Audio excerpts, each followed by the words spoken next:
Hi all, welcome to my channel.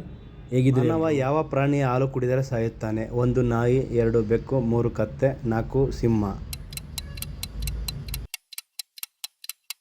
ಉತ್ತರ ಸಿಂಹ. ಮುಂದಿನ ಪ್ರಶ್ನೆ 2. ಮದ್ಯ ಸೇವಿಸುವವರು ನಿಯಮಿತವಾಗಿ ಇದನ್ನು ಬಳಸಿದರೆ ಒಳಿತು. ಹುರಿಗಡಲೆ, ಪೀನಟ್ ಬಟರ್, ಬಾದಾಮ್, ಒಣದ್ರಾಕ್ಷಿ. ಉತ್ತರ ಪೀನಟ್ ಬಟರ್. ಮುಂದಿನ ಪ್ರಶ್ನೆ 3. ಶರೀರದ ರಕ್ತ ಶುದ್ಧವಾಗಲು ಯಾವ ಸೊಪ್ಪನ್ನು ತಿನ್ನಬೇಕು? ತುಳಸಿ ಸೊಪ್ಪು, ಕರಿಬೇವು, ಮೆಂತ್ಯ ಸೊಪ್ಪು, ಪುದೀನ ಸೊಪ್ಪು. ಉತ್ತರ ಪುದೀನ ಸೊಪ್ಪು. ಮುಂದಿನ ಪ್ರಶ್ನೆ 4. ಕಪ್ಪು ಬಣ್ಣದ ಹಾಲು ಕೊಡುವ ಪ್ರಾಣಿ ಯಾವುದು? ಜಿರಾಫೆ, ಗೇಂಡಾಮೃಗ, ಆನೆ, ಮೇಕೆ. ಉತ್ತರ ಗೇಂಡಾಮೃಗ. ಮುಂದಿನ ಪ್ರಶ್ನೆ 5. ಪಿಂಕ್ ಬಣ್ಣದ ಹಾಲು ಕೊಡುವ ಪ್ರಾಣಿ ಯಾವುದು? ಕುರಿ, ನೀರಾಣೆ, ಕತ್ತೆ, ಮೇಕೆ.